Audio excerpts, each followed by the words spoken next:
where are the low value men? Like, what are all the low value men up to during these trying times? Because the high value men, I know they're around. They won't shut the fuck up. Low value men, I have not heard a word out of. I'm starting to think I'm on their side. I think I want one of those. I want a low value man. They don't make podcasts. I haven't seen one low value man make a podcast. Do they not know how to use microphones? Maybe that's a good thing. That's hot. All right, I've never seen a man use a microphone for good. Until now, everybody buckle up. It's low value mail time with your host, Danny Polishchuk. What is happening? All you scrotes, here I am, right on time. Episode number 110 of Low Value Mail on this July 8th, 2024, the year of our Lord. By the way, I'd like to dispel this misconception that I am often late. Sometimes I'm late for the bathhouse, but sometimes that's out of my control. Comedians show up late. I'm very rarely late for Low Value Mail. I literally sit here and I look at the clock like an autist, waiting for it to turn 9 p.m., and then I hit the go live button. So, yes, sometimes I'm late for the bathhouse, but I'm not late for Low Value Mail. It's a rare occurrence, and to all of you slandering me in the chat, I would just like to say that is nothing but slander. It is libelous, it's slanderous, and I know Jews, and I'm going to sue you. Not going to sue you. It's expensive. Welcome back, everybody. It's been a month. It's been quite a time. I've missed you all. Tonight, we're just doing open lines. We're getting back into it. Just getting right back in the saddle. I want to hear from you all. It's open lines, and it's basically your show. I'm just a conduit for all you retards.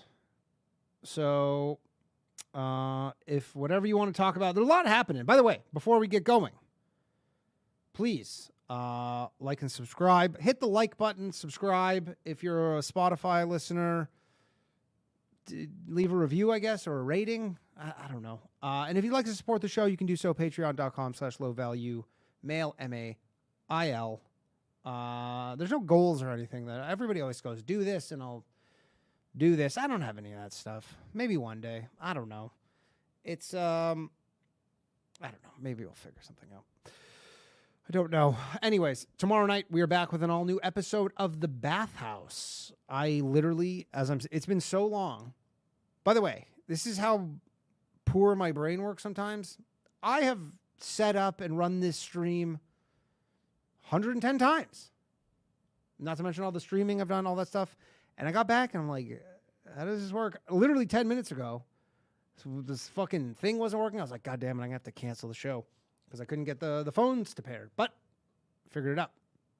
So here we are. But anyways, tomorrow night, back at the Bathhouse, 9 p.m. live from the Stand Comedy Club Green Room here in New York City. And joining us, we have, for the third time, Brett Raybould and his radio show co-host, the one and only Lisa Ann, tomorrow night on the Bathhouse. So, and we have Brian Vokey, but I think we know who you guys care the most about. So, barring some sort of last minute cancellation, Lisa Ann tomorrow night on the Bathhouse. Do not miss it.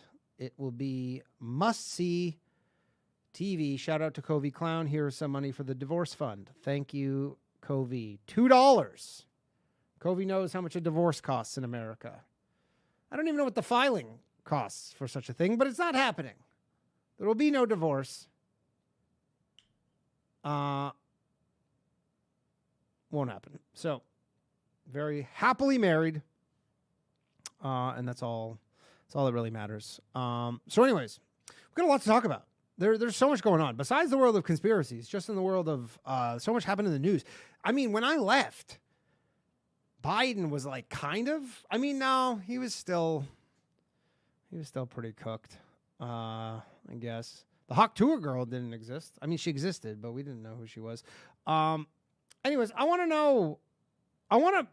Because this does fall in the realm of conspiracies of what is happening with this fucking election.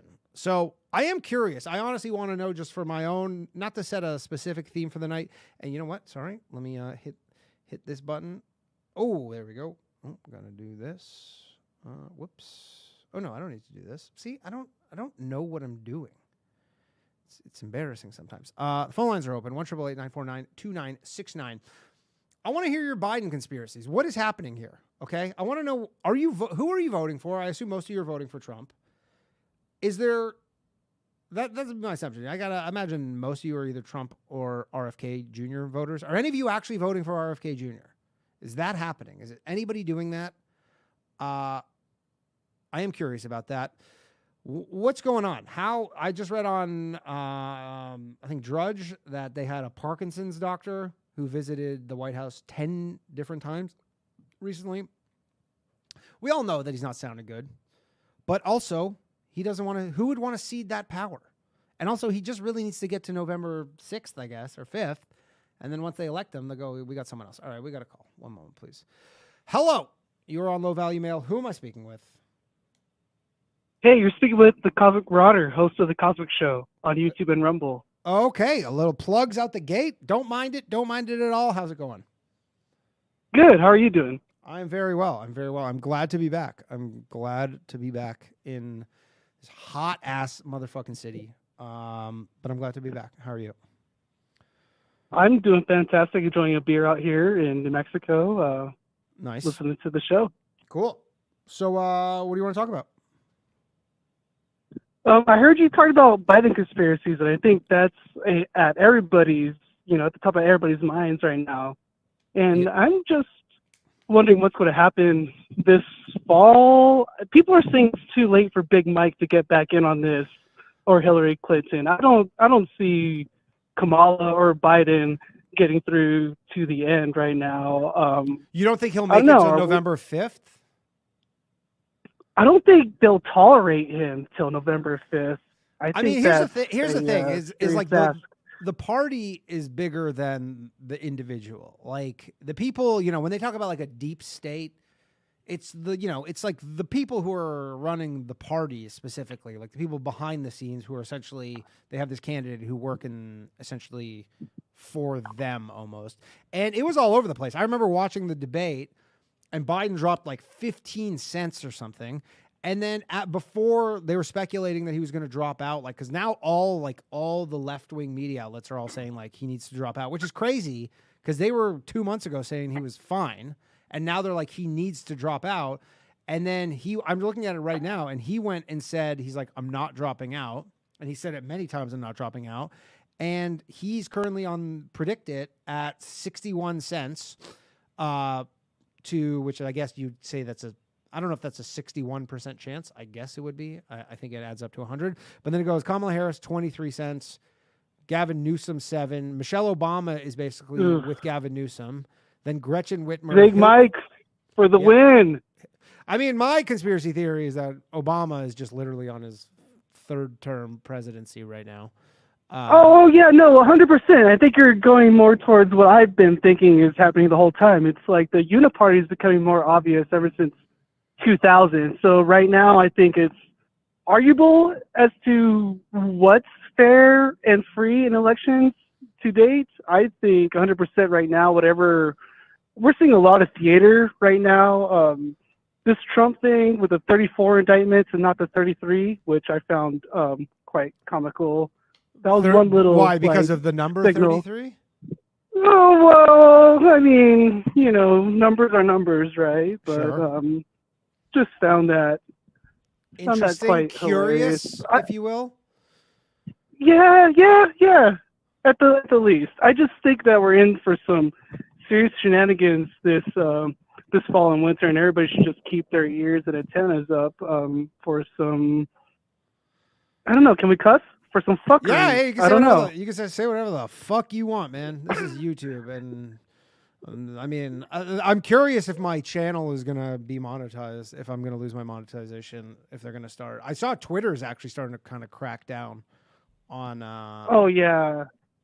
My channel's been banned like at least 2 or 3 times since I started back in 2020. I got banned right around January 6th. I just covered live news coverage the day of, and my reach has never been the same. So it's just quite... Yeah, but it's fascinating, this YouTube streaming world now. Yeah, there's been a bit of a ban wave going on X, which is, everybody's trying to say that's, and, I guess the difference with X is that they ban people because it's like algorithmic, and then I guess, eventually a lot of those people get unbanned. But, I mean, Gavin McInnes got banned. That guy Lucas Gage got banned yesterday. I know. Yeah, which is... interesting, I suppose. Let Gavin back on. Let Gavin cook.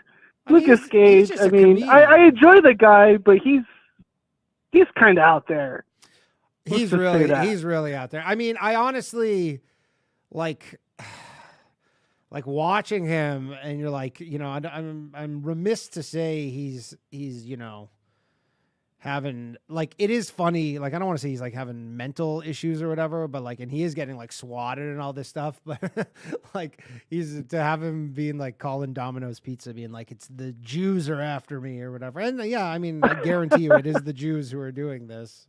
And like, I saw one thing where he called the police, and he's like, Mossad was like in my chat, and they got my social security number. And like, if you're like a dispatcher and some guy calls you up and he's like, yeah, Mossad's after me, they're like, yeah, this guy's cooked. Like, no fucking, no dispatchers. Like, I think other than this, like, this guy's mental. But I don't know if Mossad is after him. They probably have bigger fish to fry, in my opinion. But who knows? I mean, I'm sure some people think Mossad's after him. No question about that.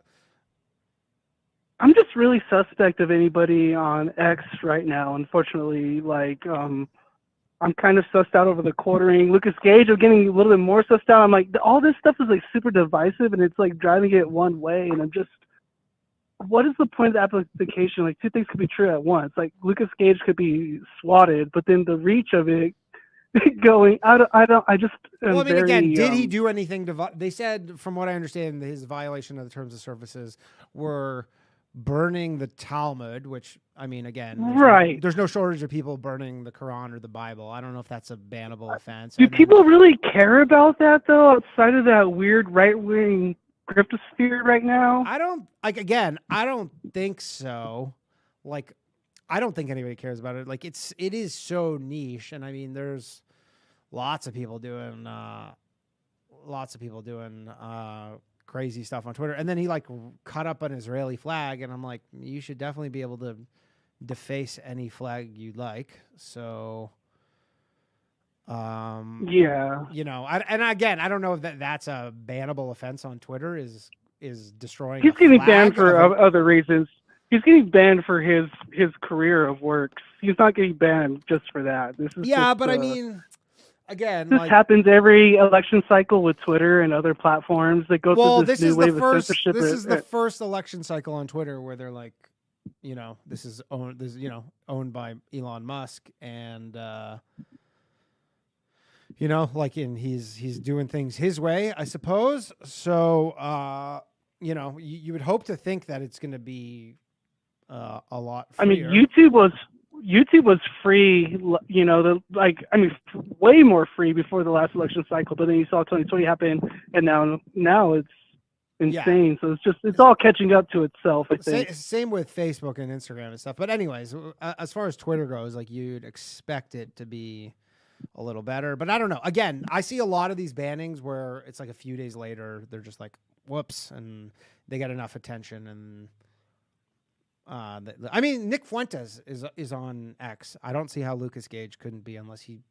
Like, yeah, exactly. You know what I mean? Like, I don't see how that's not allowed. So, but yeah, currently the poll is that I put up. 68% are voting for Trump. 17% are saying they're voting for Biden, which honestly, that's a shocking number. That 17% of the people watching right now are voting for Biden. That's pretty high on your show, I thought. Honestly, that's like I would have expected that just a goose egg, to be honest. I but think 5 would have been reasonable. yeah, I'm kind of shocked. I'm not gonna lie. You're gonna vote for Trump, or are you I'm gonna not leaning vote? heavily to not. I'm a registered independent. I voted for Trump the last time. Can you I might not vote. Can you clear something up for me, because I don't actually quite understand this? What is the point of Sure. being a registered independent? It just means you have no voice in the primaries. That you're on the record as not being a party. It's just, I don't know. But like There's you no have to, point, but I like guess. what entail what entails registering? Like, do you have to just like you sign up on a website kind of thing? Oh yeah, you could do it now out here in New Mexico when you sign up with for your driver's license, or you renew that. And When you just renew your check the driver's license, Democrat it or just set- Republican. Yeah, you just basically choose one of the two, or are those the only 3 options? Is independent? No, I Democrat? registered as a Libertarian for like half a year, and then they became a shit show, and then I immediately changed The it back to Libertarian independent. Party is pretty crazy. I was talking to Mayor Aaron Lamb of Keensburg, Colorado, Libertarian mayor there, and he's very involved in the state convention. And several states are like not recognizing the candidate, Chase Oliver. They're like basically not. They're like not, even though he won fair and square, from what I understand. I wonder why they're not acknowledging him. Well, they're not like putting him on the ballot, and I'm like, how does that work? I'm like, and he's just like, yeah, they can do that. He's kind of an infiltrator. He's a joke. He kind of played on the party politics, and But he and won. the Libertarian Party is a great idea, but their fault is that they kind of adopted their model. It's like I don't want to go as an expert on the Libertarian Party or anything, but I think they just kind of like whoever gets nominated kind of plays by our old rules that we have for the other parties, but nobody really knows that unless you're registered for Libertarian. So it's just all clicks.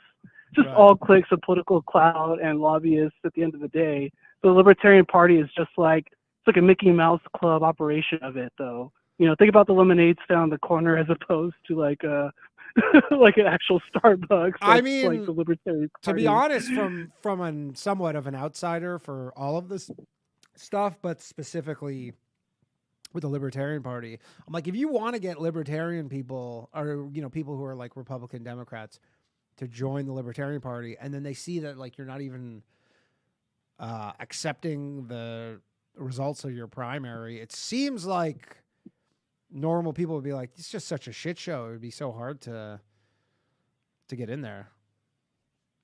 Like, to get Yeah, on for board. sure. And you get robocalled a lot. As soon as you're Libertarian, that's the first trait, is that you just get robocalled endlessly for a couple weeks. From all But the there's some different... people Yeah. There's some people trying to get you on the phone, actually, from the Libertarian Party, but it's just like, what the hell, what the fuck is the Mises Caucus in New Mexico? What does that mean? How many people are in that? 5? 10? Yeah, I mean, probably not a lot. Yeah, all right. Well, so you're going to just not vote. I think I don't know. I don't like Trump. I think either candidate leads us into World War III or heavier conflict. Like, Trump's a pretty big Zionist. I'm not into that. Yeah. Biden likes all of it. It seems like the world wants a war, so we'll probably get one. Now, I wonder, like, I get the kind of apathy of, like, being like, I'm not going to vote. But at the end of the day, certainly you'd have to say one candidate is better than the other. Like, you'd obviously have to have a candidate you'd rather have. It's definitely, I mean... And they definitely want you to be apathetic. Value and nobody has package. It's Trump. It's Trump, right? Like, that's just so... So why wouldn't you vote for obvious. him? I'm kind of a little bit black-pilled on American elections right now. Yeah, where you're just like, there's no point. Yeah, for sure. Yeah. I feel like I'm voting for the same person in a way. Yeah. It's just going to be framed in a different package. Yeah, and I want to say that's, for the most part, always the case, though. I mean, I was watching what happened in France with their election, and, when you have these countries that have, like, 8 fucking parties or whatever, there's so much fuckery that they do. It's, yeah. like I wouldn't prefer that. necessarily, but no, I don't have that's any what, real. that's what Canada is, where they have the prime minister is a guy who had like 30% of the popular vote, and just through kind of, and I mean, same with what they just did in France. Basically, he got less, like the left wing parties, the top one or whatever, got way less votes than the far right or whatever right wing party. Yeah. But because like Out here in Albuquerque, just to give you like a small like microcosm of it, like we just did away with the so now to win a mayor's election you have to win a straight up like plurality 50+%.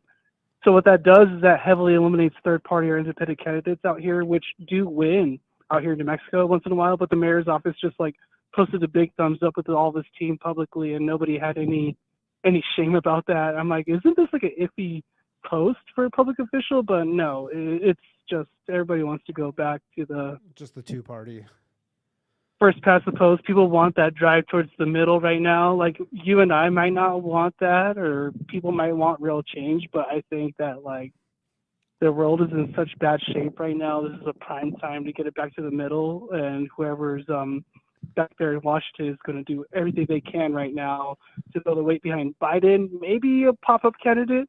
I'm still hoping Michelle Obama, because that'd just be the most hilarious timeline. Michelle Obama would be pretty funny. I mean, it would. That'd be so funny to get one Trump-Obama debate, just one. Yeah, he would. I mean, the problem is he would have like anything he said would just be framed as like misogynistic and racist, basically. Like he would make any sort of like any vague statement. They would be like, that was racist, that was misogynistic, and that would be like the whole angle. Like they would just go with that the whole time. It would be fucking annoying. That's all they would have, though. Well, that's all they have. But a lot of people like that appeals to them. Like I always had this like really, really deep psyop that to win the election, Obama would run and then come out, as being like, a man. But I think it's too late for that. I think it's too late. I think if that was going to be the play, that would have happened a little bit earlier. Yeah, if that is the case, which I don't actually believe, but that'd be so funny. That's being taken to the grave. You can hope. Yeah, I think so.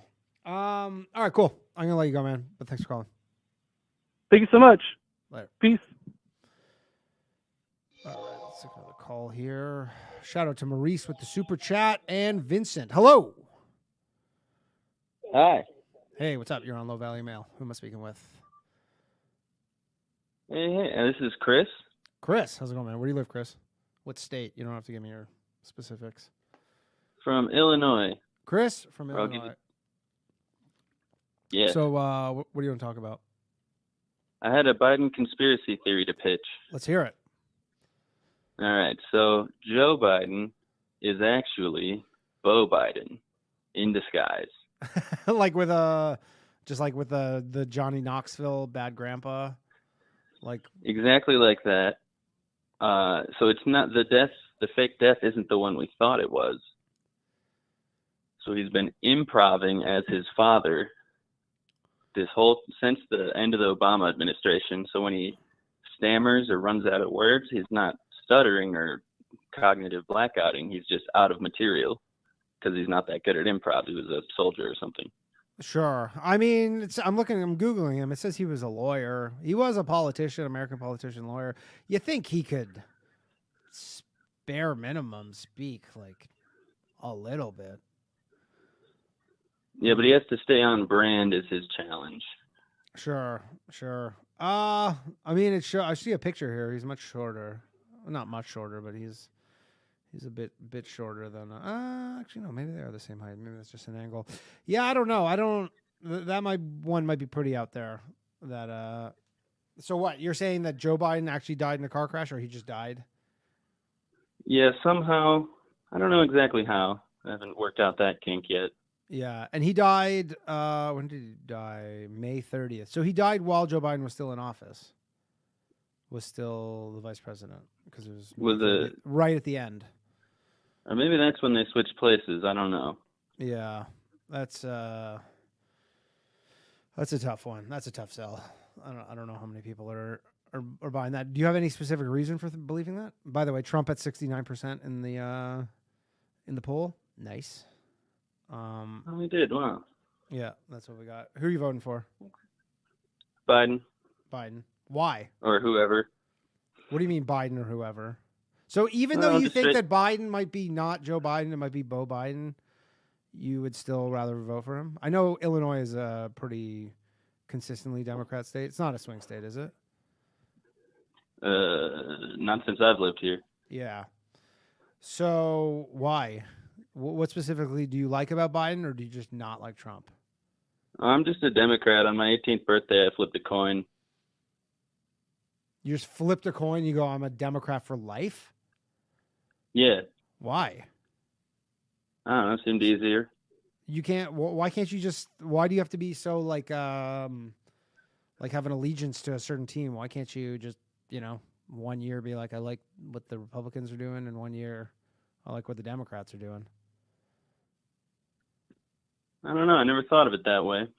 Like, why can't you just pick the best guy for the job that time around? Like, are you like worried that Republicans are gonna quote unquote roll back everyone's rights or whatever? Like, are you on that thing, or you just kind of like to pick a team?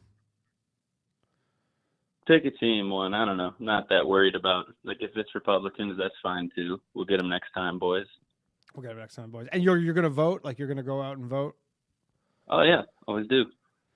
Crazy. That I never understood, to be honest. Like, I've met like tons of people who are like, I'm registered this party, I'll never vote for any other party, but I never really got it because they're so similar. Like, you're basically getting the same thing, other than usually one like this time around, I guess it's the only thing is abortion, I guess, would be like the main difference. Yeah, that's the headline.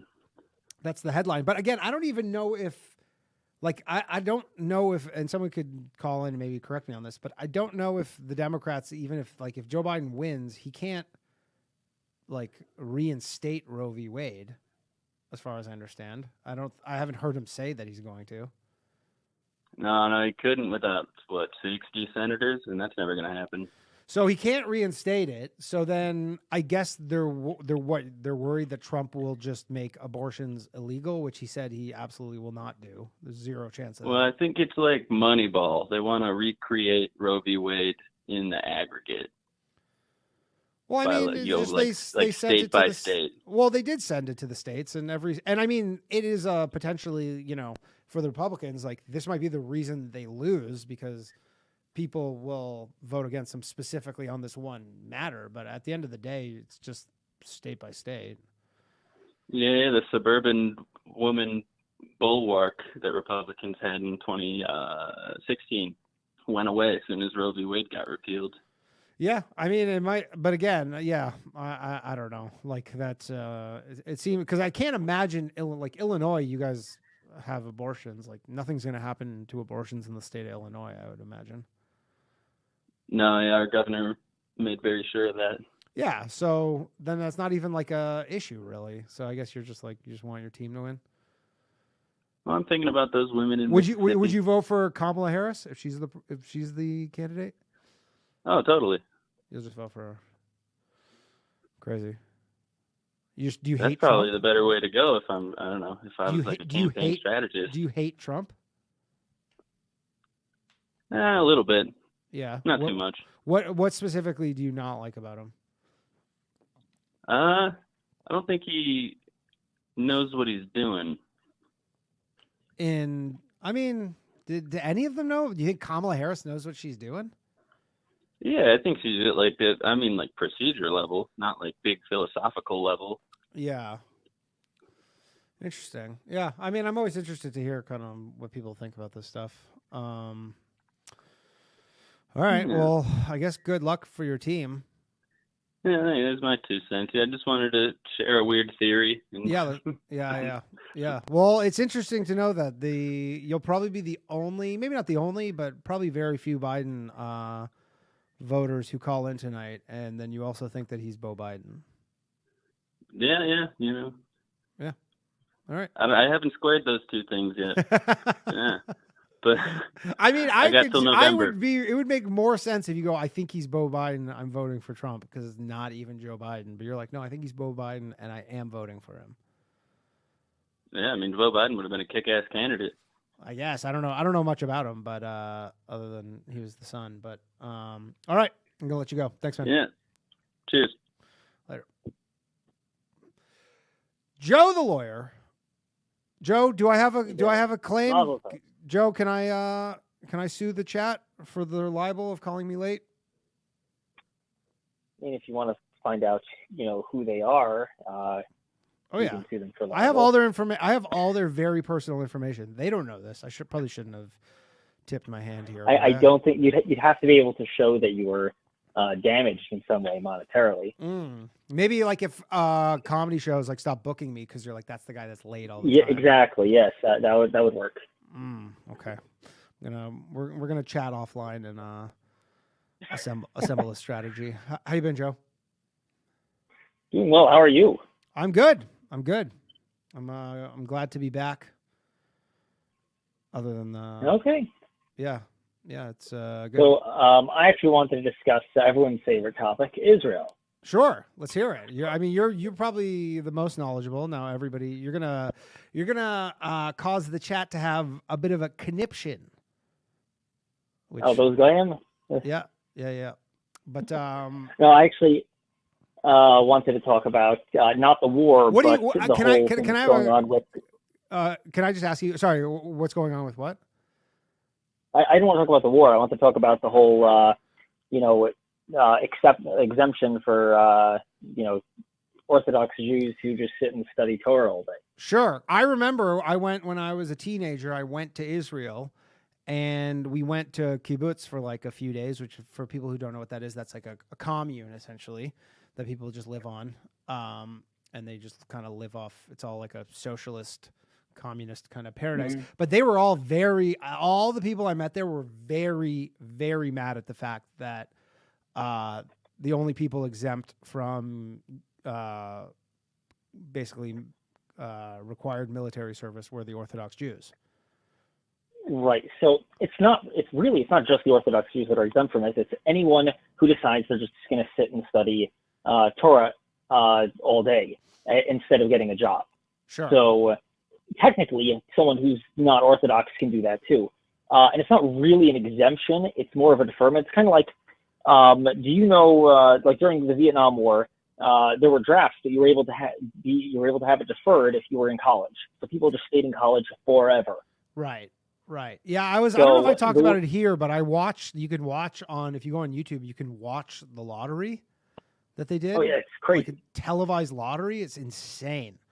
To have your name, like have your birth, it was all by birthday, and they just pulled every birthday. And if you were like one of the first 20, you're like deployed next week kind of thing.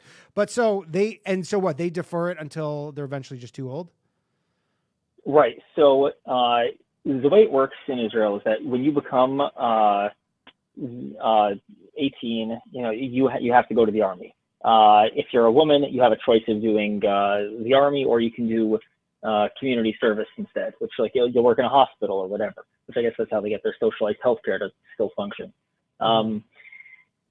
So although a lot of women do go to the army anyway, but at least they have the option. And they do have so it's 3 years in the army. Some Orthodox Jews do have another option called Hesder, where they will go to it's a 5-year program where it's 1 year of studying Torah, 1 year of the army, 1 year studying Torah, 1 year of the army. So it's that way. It takes them 2 years longer, but they only have 1 year less of actual army service. Okay. And then there's the other Orthodox Jews who will just stay and study until usually around they're 30 years old. Because the way it works is you cannot hold a job unless you served in the army in Israel, if you're still eligible for the draft. And so how do they support themselves, the Orthodox Jews? So when they initially started this, there were only like 40 Jews that were, it was a tiny thing, and then there was a few hundred. And it didn't make a difference when they started. They asked for it, like, sure, fine. Now it's tens of thousands. And the problem is they can't support themselves. They can't get jobs until they're old enough that legally it's 40, but realistically they stop drafting people at 30.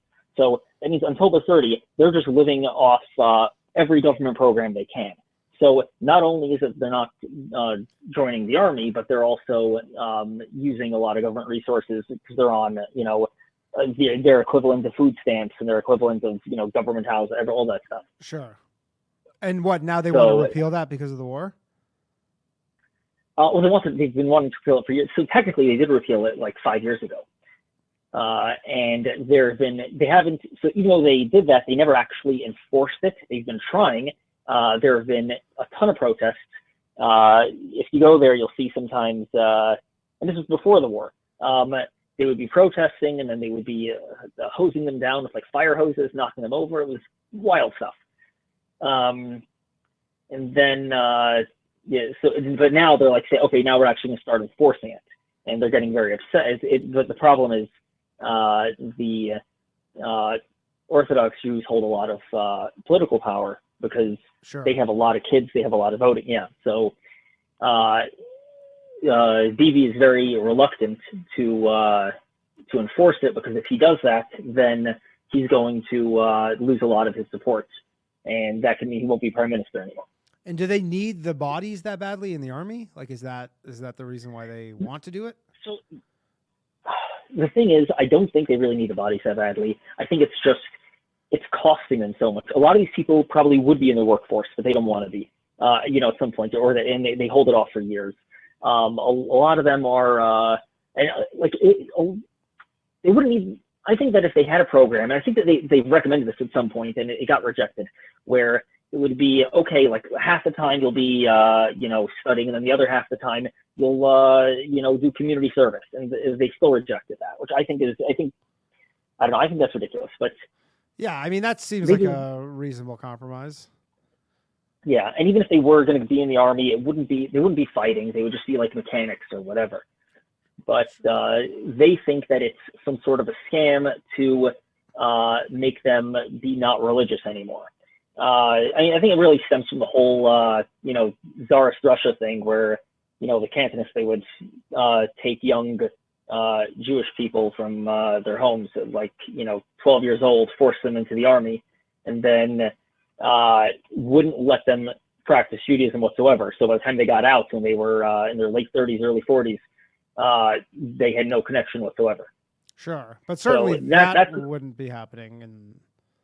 Right. So the thing is, originally, when they would put them in whatever unit they felt like, but they've been bending over backwards. Even I know I have a few Orthodox friends who are in the army. They put them specifically in all Orthodox units. So I don't know what their issue is. Yeah. I mean, I don't know. I think that it should be enforced.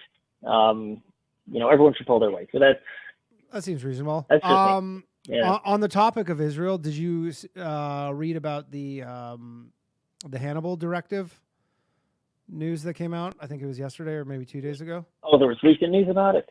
There's recent news. I from what I understand, there's recent news essentially confirming that on October, the Hannibal directive, for what people don't know, is essentially Israel has a rule or a law where they will essentially sacrifice their own soldiers so as to not have them hostages, because generally, there was, I essentially read that I think it was in the 90s, they had a soldier that was taken hostage and they ended up getting the soldier back in exchange for 1,000 Palestinian. Yeah, I don't even think that was the 90s. I think that was more recent. Or maybe it was more recent. I'm not sure exactly. Yeah. But no, that is true.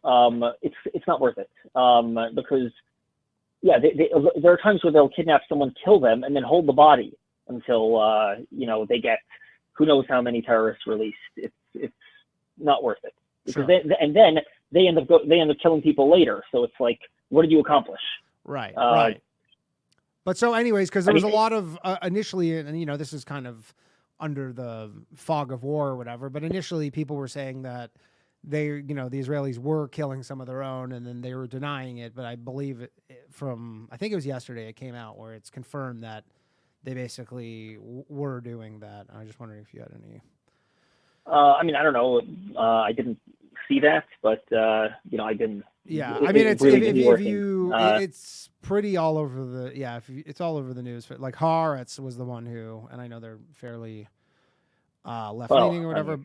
Yes, I have some issues with them, but yeah, but still, I mean, that doesn't necessarily mean that everything they say is a lie.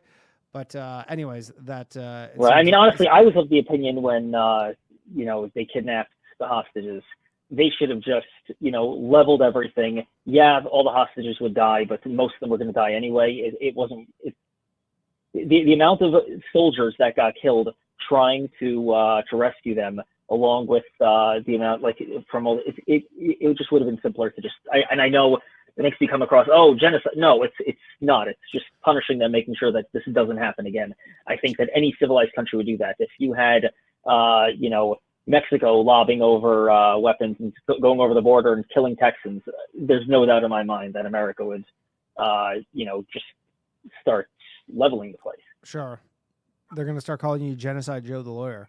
It's not no, I don't want to. First of all, there isn't even. Okay, that's yeah, that's just a joke. Just because they call it Joe Biden that. But yeah, that's. I mean, that is there any even proof that the hostages are still alive?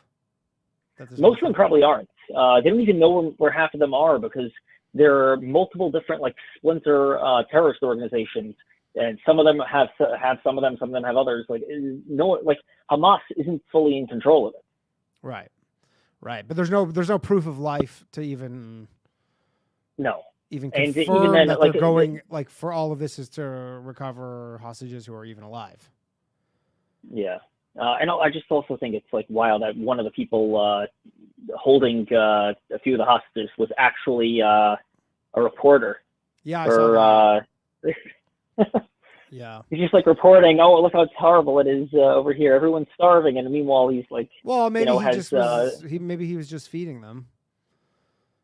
Just temporarily. He's using for slave labor. Oh. Well done. All right, Joe. Anything else? No, that's it. And I do think that they're going to replace Biden. You think so for sure? I mean, the betting market.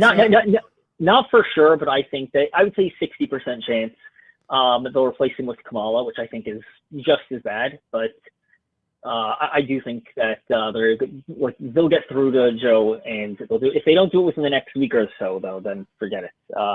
It's just going to be Joe, but there's no way he makes it another. Regardless, it's really just Kamala and Trump at the end of the day.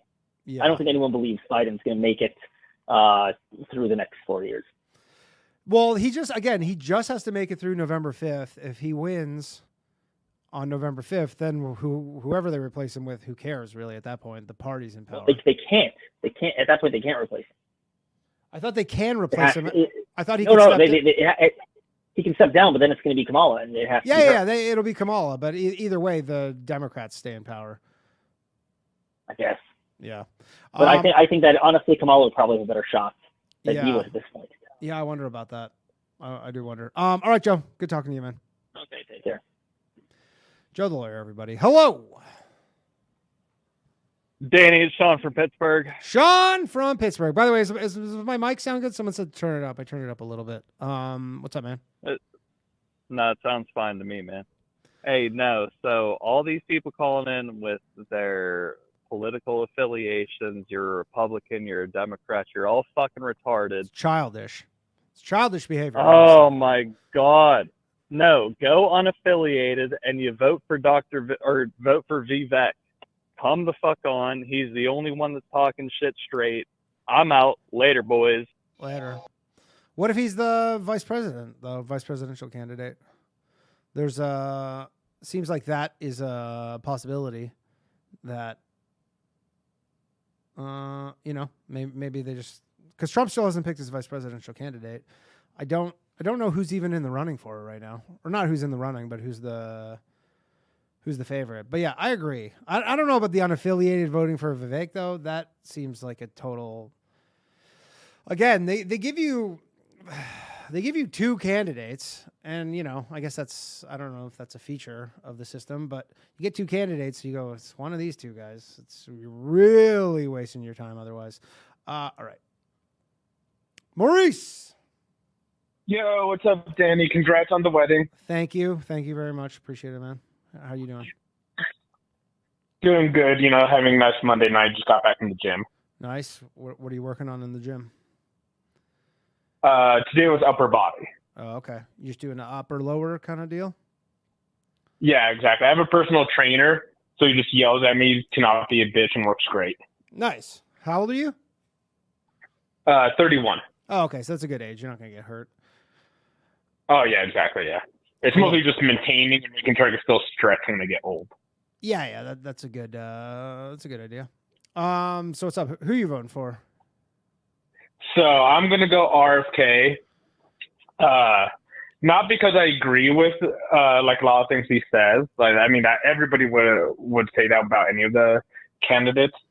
It's more that if any idea of a potential other party is ever going to exist, there does have to be some support.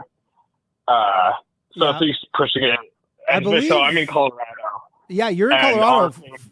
I believe he's going to be. So the Libertarian mayor told me that they're putting RFK as their candidate in Colorado. They're rejecting Chase Oliver. Yeah, and I believe he said that they're going to put RFK as the Colorado Libertarian candidate. Yeah, so RFK apparently was in Denver last week, or like he was spotted, and like whatever deal happened that like, yeah, the Libertarian Party in Colorado is picking him. Yeah, but again, I don't get how that works where they have different candidates depending on what state you're in. Yeah.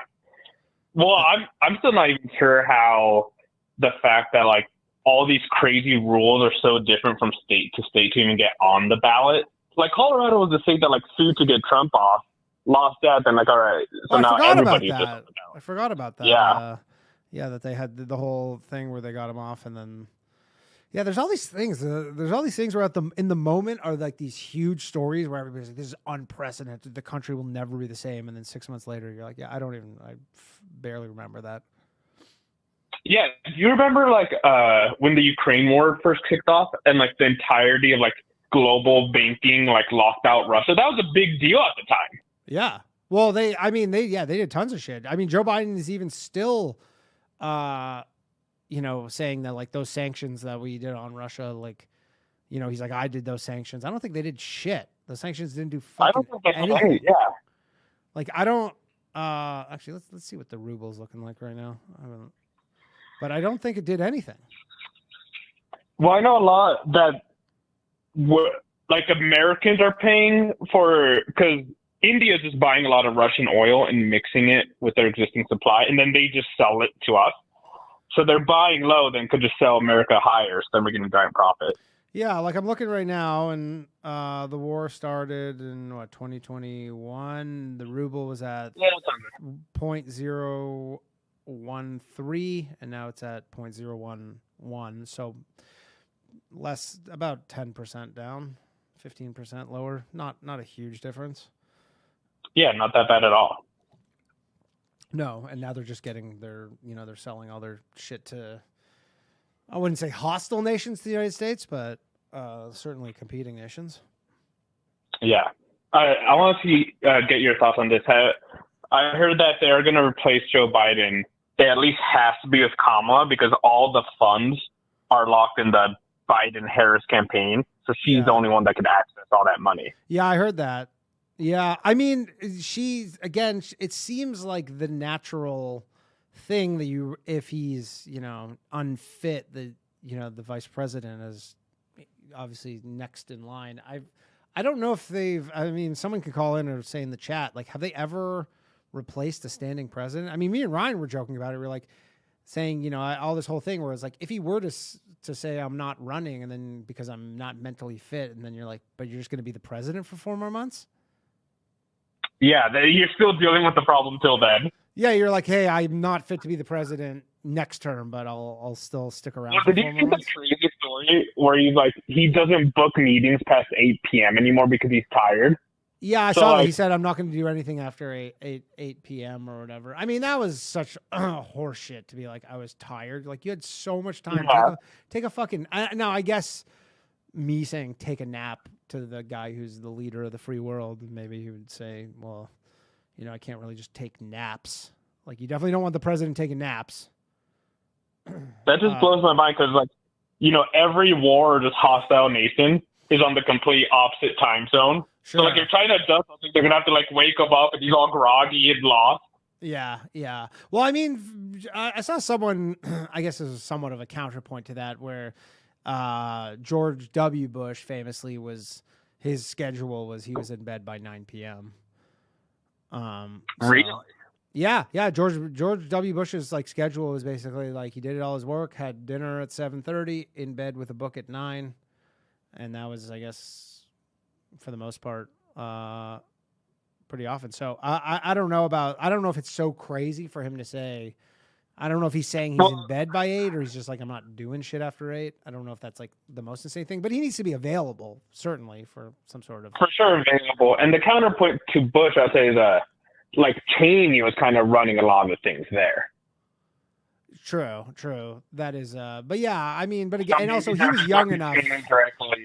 Like, he was young enough. He wasn't, you know, certainly I'm sure he had nights where he had variable schedules and it didn't affect him. But again, he had so much time to prepare for this. Is so crazy. Like for him Bush. Yeah, go ahead. Like, the narrative around Bush was that he was like a retard from Texas. Yeah. And then, like, you look at his old speeches and, like, this is a normal guy. Yeah, like, he's just chilling out. Yeah. Yeah, exactly. Whereas, I mean, it was so insanely bad, Biden in that debate. Like, he was, you know, he just sounded so frail. It just was so off. And if any, all the rules that CNN used helped Trump. Like, the fact that he couldn't just start yelling and cut in, like, it made him look nice. Yeah, it is funny though how he literally just took his 3 minutes every time to just talk about whatever the fuck he wanted. Like, they'd be like, "Hey," they're like, "What do you think about this?" And he's just like, "No, I'm gonna just talk about this." Also, it's great that I love that Biden is now doing the Trump, like, he's trying to give himself a tan so he doesn't look so old and frail. That's the thing, is there's a reason people do that. It makes you like, the fact is, having a tan, especially from any sort of distance, and definitely on TV. Like, if you're in front of a camera, like, like, I can attest to this personally. Like, if you ever go do any sort of like television stuff, like, they cake you on with so much fucking makeup. Like, it's crazy. And close up, it looks like you look like a psycho with the amount of makeup you have. But when you're under like super bright lights and you're on TV, you can't tell. You look normal. But in person, it's very noticeable, like, how much makeup you have just caked all over your face.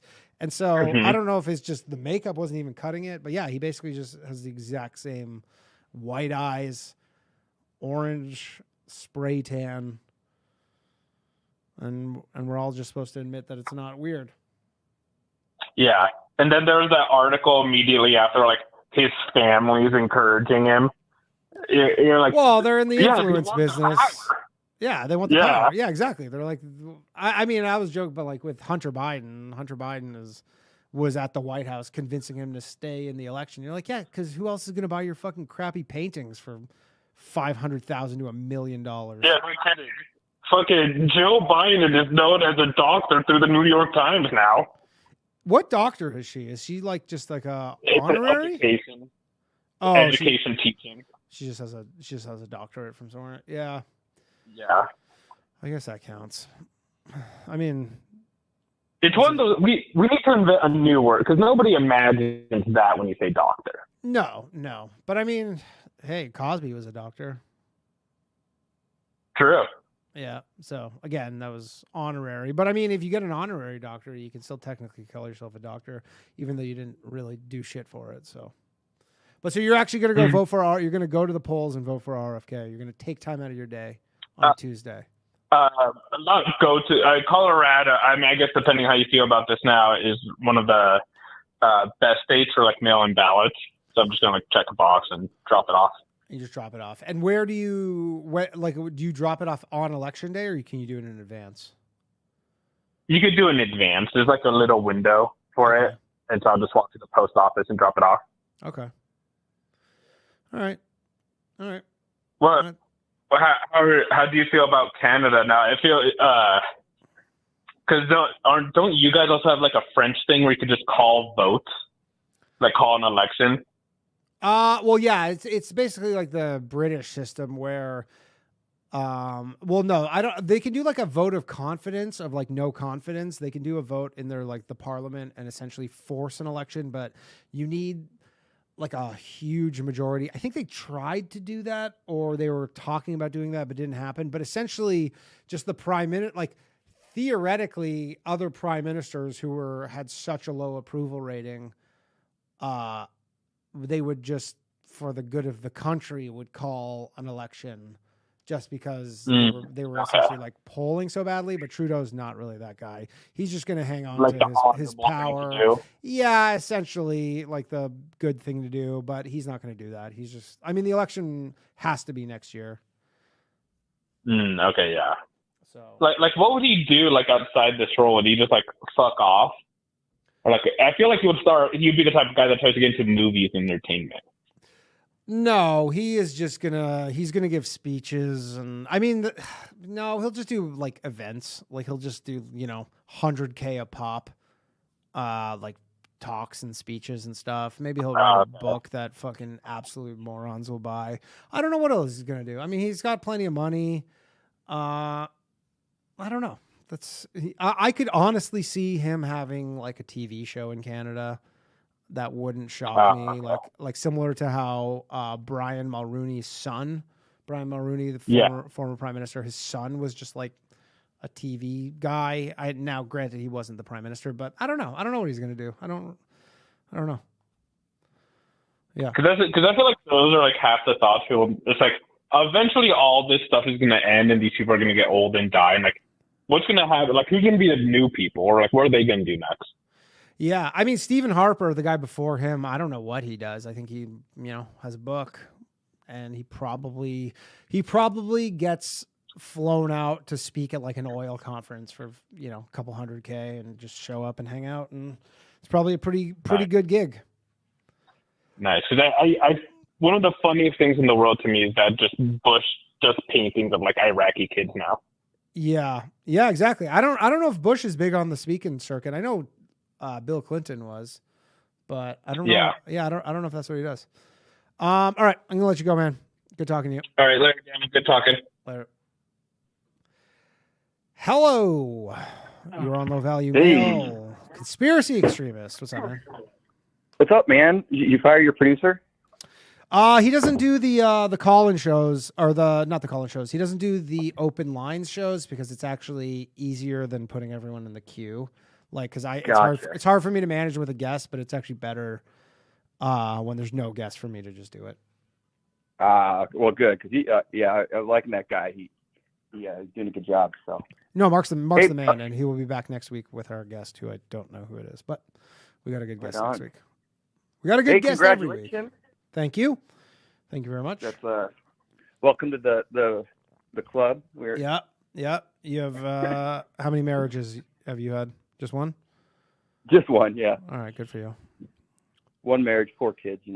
I'm doing the trad thing. The trad thing, yeah. I guess me too, except for that I'm kind of old, but I don't think I got 4 kids in the future. I don't think I have enough. I just don't think I have enough time. Or man, kids. I see fucking kids running around. I'm like, man, that looks so exhausting. Looks so tired. Yeah, but it's kids. worth it.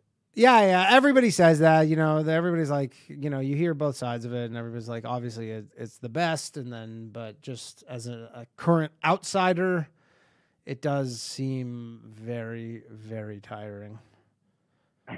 Especially with the schedule of a comedian, where I'm like, sometimes I'm home at 2 a.m. and like my friends are like, yeah, I'm up some days at 5. Like my kid wakes me up at 5, 4:30. All right, so we're gonna have Dave Smith on you then, huh? Yeah. Oh, I'm not opposed to children. I want children, and I'm, the plan is to have children. It just seems tiring. Well, I'm not gonna lie, it is, but it's there's a balance for everything, right? Sure. I mean, it's literally the point of being a human. So. Yeah. like on a Hey, very biological level. Do you know the Revenge of the Sith guys? Of course, they're good friends of mine. Oh, cool. Okay, yeah, because they always bring up your you and Ryan's videos. Yeah. One of their producers, I think it was, it must have been today. Pessy, I think it was Pessy or Virgin. Yeah, Pessy's from Toronto. I knew him like when we were doing when I was doing open mics in Toronto. He was around like 10 years ago, 12 years ago. So Pessy goes, today they were just naming people who've been on Joe Rogan. I forgot they were doing a bit, but they were shouting out people's names who are Joe Rogan. And Pessy goes, Ryan Long and his Jewish handler. I mean, Ryan's got a lot of flack for me being his Jewish handler. We have a good chuckle. Yeah. People will in comments and stuff will call me his handler, which is funny. Just make sure he's just towing the party line, Thank you. You're running the show. Yeah, not exactly, but I do some handling from time to time. So you guys are talking about election. I jumped on a little late, but you're going to talk. I saw your survey there you had, or your poll or whatever. 72%. We're currently at 72% Trump, 9% Biden. So it went down 19% RFK. So I did vote Trump, but I'm not voting for him because my guy wasn't on there. Who is your guy? I'm voting for Tower Gang Toad. He's actually registered in Arizona for president. Where what city are you in? Well, I'm in Arizona. Arizona, right? But yeah. I'm writing him in. You're writing him in, yeah. All right. Yeah, well, and are you gonna actually go to the ballot that day for this goof? Yes, I'm going to physically walk in, get my ballot, and handwrite Tower Gang Toad for president. But do you vote seriously on all the other stuff? Locally, yes, but I don't think federal elections are fake. So yeah, you just don't care. I said it before, but I always find it so weird that in America they elect judges and sheriffs and stuff. You vote for the sheriff. Yeah, all the local stuff, absolutely. You know who the sheriff options are? I don't know who's running against the dude so the guy who's current sheriff here, he beat Joe Arpaio. He's a Democrat. I'm pretty sure. Not a big fan of him, but if he has a legitimate person running against him, I'd vote against him. Okay.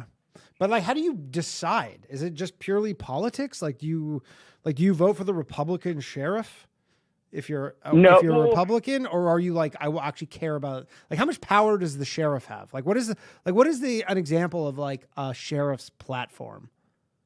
Well, a sheriff has the most power. I mean, so in Arizona, the immigration with the previous guy, he got a bad rap. They called him racist and shit, but he had the stop and frisk thing they had in New York a while back, but it was for people, they would check their papers. They would stop and check their papers. Sure. And he was more heavy on the border.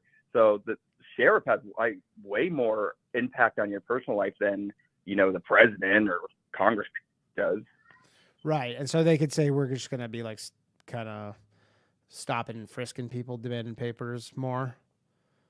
Yeah. I think, I forget the exact sheriff's name and where, I think it was in Florida maybe, but it was mandates are coming down. They could say hey, these are the gun laws, and the sheriff would be yeah, no, we're not doing that. They run the town. But what is what is because again, you're for example, a judge, or because someone in the chat says Benjamin Dover, nice. The sheriff can determine how laws are enforced, but aren't laws? No, I mean, they're only a law if it's enforced, right? And how it's interpreted from the judge. Well, I guess interpreting laws, but to say we're not can a sheriff, for example, and it's by county, I imagine every county has a sheriff. Yeah, there's different levels. There's local ones, and I think there's different levels. So can they be we're not enforcing drug laws? Could a sheriff say that I'm not enforcing drug laws? Well, here's a good example. I'm sure you may have heard about this. I don't remember the exact people's name, but there was there was, I think, a kid was being molested by his someone, and the dad went and killed the dude, and the guy was let off. Like Really? there's been examples of that. Yeah, because murder's illegal. You can't just go kill someone because they like molested your kid. Yeah. But I mean, the guy different small who cities- in that famous video, the guy who shot his child's murderer rapist in that where he's at the payphone and he turns around like from the 80s and shoots him in the head or whatever. That yeah, I don't know if that I guy don't know if that guy he didn't see a necessarily- day in jail. They basically said he was having like a mental episode, but I don't believe he had to like he didn't get institutionalized or anything. He didn't have to go that route. They just kind of were like he had a temporary mental episode. He's fine now, but he doesn't have to go to jail. Right. Yeah. So they can, and there's different examples. I'm sure you see memes where people are like, "Oh, this is awesome because this guy beat up a rapist or something." And, Sure. So they can manage their own towns that way, and it goes the other way too, right? Like that Perry guy who strangled that crazy black guy in New York. Yeah. Daniel Penny. Yeah. Yeah. So like it can go the other way too, right? And that's what all these like Soros-backed district attorneys or whatever people are complaining about because they're light on crime. So yeah, it depends. That's like, again, they're not even consistent about that because literally a week later, there was another guy who got accosted on a train, but it was a black guy and another black guy, and he stabbed him and killed him. And they arrested him, and then they literally just let him go. They go, we're not pressing charges. And they're like, it wasn't that different other than the fact that Daniel Penny didn't have a weapon. Yeah. So that's what I'm saying. Like the laws can be utilized differently depending on who you have in power in your cities and towns. Yeah. Interesting. And what about judges? Judge, I don't know. The last time I voted, I didn't really research the judges as much. But yeah, I'm sure they also, I think I just did like all, I don't even remember if they were listed as R or D. I voted no for all of the judges. Like, should we retain this judge? I voted no for all of them. It wasn't like this person versus this person. It was, should we keep this judge or get rid of him? And you're just like, we just want some fresh blood. Because your state's pretty Democrat, right? Do you follow like the polling in is Arizona's I guess Arizona's blue, but sometimes red? Yeah, well, it's not. It's like purple, but it's red. I mean, with the influx of people that have moved here, it's turned it like more bluish. But like we have a blue. Katie Hobbs is the governor, and she's a Democrat. She's like a crazy trans kid Democrat, which is scary. I've talked to you about that, but it kind of goes back and forth because our last governor was the Republican, kind of, but he was like a rhino Republican, right? That's kind of like the best to do. Yeah, it's still kind of wild westy out here, but it's changing, unfortunately. Changing in what way? Just it's going kind of a little more liberal. Yeah, because we got tons of people from California living here now. Not necessarily that they're automatically liberal, but it does seem to, like the schools are being weird.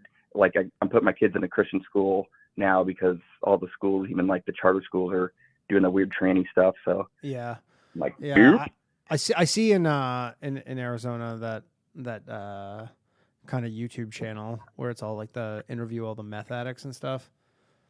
Oh yeah, that's in where is it? That's I think it's like Phoenix area. Yeah, it's south of It's like Casa Grande is like south of Phoenix, the main Phoenix city. It's still kind of considered Phoenix, but it's like towards Tucson. Right. They got a lot of junkies and stuff. Yeah, I guess you can live outside kind of easily in Arizona. I guess not in the summer, but most of the year. Yeah, I mean, the people, there's like they would get tents and shit, and there's people out in the middle, like panhandling in the middle of the sun, in the middle of the summer. It's pretty crazy. I mean, it's hot here, but you do kind of get used to it as long as you drink water. Usually, you're right. How hot is it there right now? Was it like 120 or something? Holy shit! Yeah, it gets hot. That is hot. 120. Yeah, it's 107 but PM. It's dry heat. It's 100. Yeah, it's dry heat. So I know it's a dry heat, but yeah, I mean now it almost got close to 100 the other day here, and it was fucking unbearable. I mean, coming from so I was born and raised here, and then I spent like 7 months, and after I graduated high school, I moved to upstate New York and Albany area, and that's more of the country. But like once winter hit there, when I was living there, I'm like, I'm getting out of here. I can't. Like the winter was that was like what is it called? Shell shock. Sure. Because I grew up in Arizona. Yeah, winter blows. All right, cool, man. Well, good hearing from you. And thanks for the info. All right, later. All right, catch you later. Conspiracy Extremist, everybody, go check out his podcast / streams that he does on a regular basis. Let's take another call. Hello. Yo, what's up, Danny? What is happening? Not much. Just enjoying your triumphant return. Oh man, it's good to be back. It is good to be back. I'm not gonna lie. Good to have you back. Yeah, I was kind of over being in paradise. It is crazy, by the way. I said it like 50 times when I was there, but I'm like, and obviously it wasn't acquired in a probably good way. But the fact that Hawaii is in America is crazy. Yeah. Like the fact that you have all the luxuries of America, but it's not really. I mean, I guess you're like so separate at the same time. Yeah, I mean, I was like closer. You're like halfway between. You're probably closer to Australia than you are to New York City. Shit. Damn. Yeah, you're like, like if you look at it on a map, you're just like way out in the middle of the fucking ocean, just like in the middle of nowhere. Well, yeah. Well, yeah. Don't get me started on maps. Yeah. Why? What's your beef with maps? No, nothing. No. Like the minor attracted persons? Oh shit! No, is that what you meant like the flat Earth maps and all that. The flat Earth maps. I was like, I thought you were talking about. We can talk about maps if you want. No, different show. Who are you voting for? If you don't mind me. I'm riding with Biden, bro. I'm sorry. Really? Yep. What state are you in? Wisconsin, that's always blue, right? No. Well, we've recently turned red, but we got like pockets of blue, like all of our cities, like Madison, Milwaukee, Eau Claire. Okay. And like why specifically? Do you specifically not like Trump, or do you actually? Yeah, I'm voting for democracy, Danny. I have to. You're voting for. So what is your concern with Trump if he's elected? Do you think like he's actually going to start, he's going to be a dictator? Yeah, absolutely. Yeah. Are you serious? Yep. I'm a libtard. Hey, what can I say? I can't tell if you're fucking with me. I well, I see the chat and people are like calling you a troll, and then Slav's calling they're hating me. I know. No.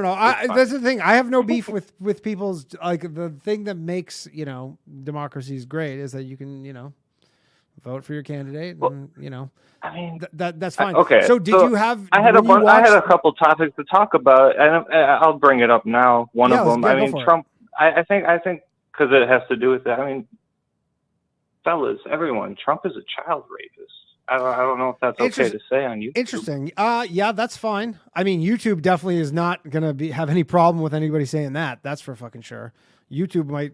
I mean, double what does everyone monetize think me for about that. him being named as Doe 174 in the Epstein documents? In the recent Epstein documents, or the original ones? Recent ones. As far as I'm reading. So I didn't get a chance. Those dropped while I was away. I didn't actually get a chance to peruse them very much. So what specifically did it say?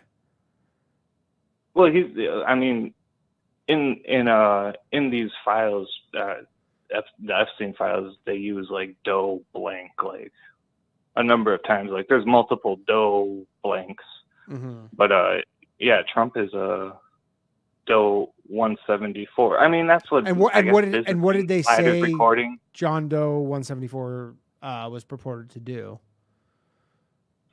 I haven't read that far, but I actually believe Katie Johnson's like testimony. Okay. And what did she say?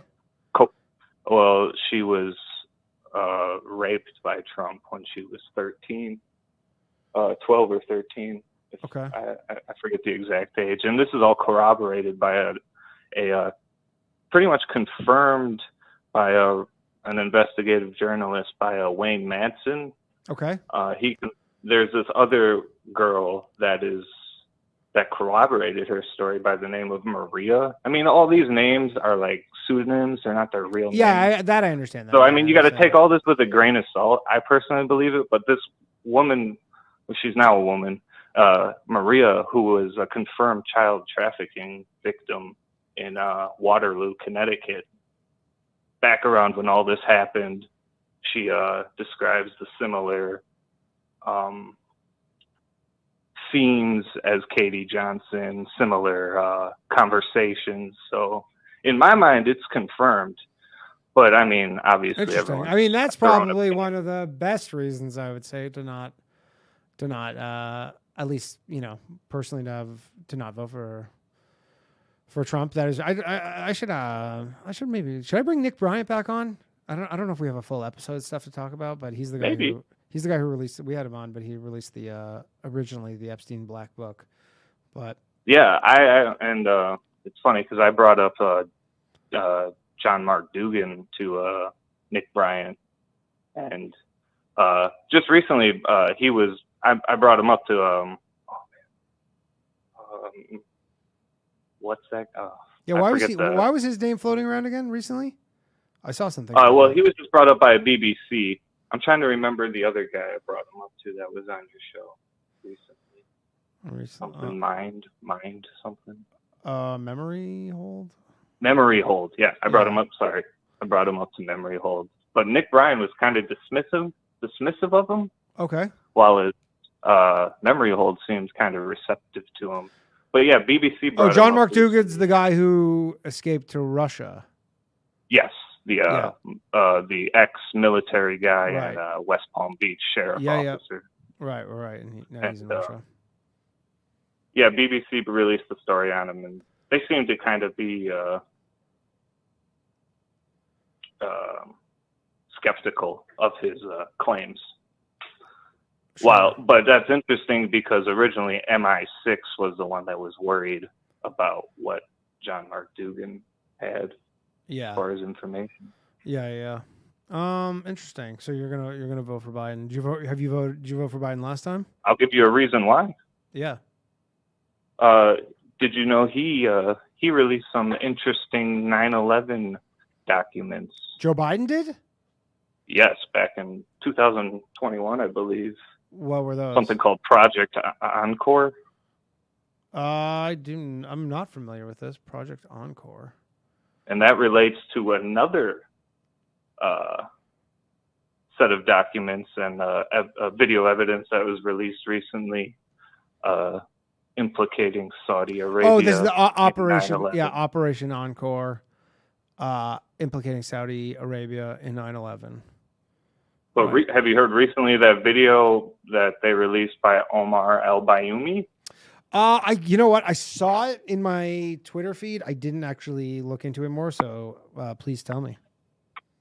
Yeah, this is a video that was taken in 1999. This was them casing the place, or casing the joint. Yep. Yeah, they were doing some recon, I suppose. Exactly. And the two men that were filmed by Omar al-Bayoumi were two emissaries that are connected to two of the hijackers that, flew into some buildings and stuff. Has there been anything done about the release of this? Like, because I can't, no. Saudi Arabia is like an ally at this point. And it's huge for the families suing Saudi Arabia that have been suing them since, I forget when the lawsuit started, but it's been like 20 years now since they've started that lawsuit. Mm-hmm. So it's huge for them. Sure. So, like, in terms of them getting some sort of civil settlement. Yeah, I think it's a civil lawsuit. So which, I mean, again, at the end of the day, I think it's a different burden of proof, but it still, I guess, says like some plausibility. But I mean, I guess at the same time, like, if they win and then so then Saudi Arabia did 9/11, what is that? How does that work? Well, they didn't, forward? I mean, not did it, but they were. It's only part of it. Yeah, it's only part of the equation. Yeah. I mean, there's still other art students that you got to look into. Yeah, there were some dancing art students. Yeah, high fivers, some dancers. Sure. Well, but that's weird because, those are, you would have thought in 2001, the Israelis and the Saudis wouldn't have been particularly friendly. Well, I really don't think it was like they worked with each other. I think they just did. I think the Saudis had this plan called the Bojinka plot that has been planned since 1995 that involved hijacking 10 planes at the same time and flying them into 10 separate targets at the same time. So I think this was a modified version of that plan. And the art students that were, there was hundreds along, across the country just traveling. It wasn't only the teams living in the towers. They were everywhere selling artwork. Sure. So they probably caught wind of this plot and were trying to kind of make sure it came. Make sure it happened. And then, yeah. I mean, I wonder at any given time how many spies are in America, from foreign countries. I would imagine exactly. I would imagine a lot. Oh, absolutely. I would imagine most countries in the world probably have some sort of, I don't know if they're high up, but you got to imagine they're here. Well, it's pretty funny. Omar al-Bayoumi, the guy who had that video, one of the hijackers, I forget which one, I think it was al-Hamzi, he was interviewed by someone and he was like, I think that guy's a spy for Saudi Arabia. So it's just pretty funny that one of the hijackers was like, there's a spy in America spying on me. Yeah. And he was probably right. Interesting. Oh, he was absolutely right. Yeah. All right. Well, go ahead.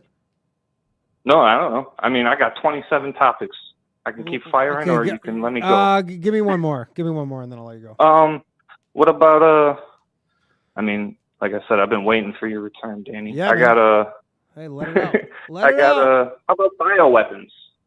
Okay. About bioweapons? Yeah, let's talk about bioweapons.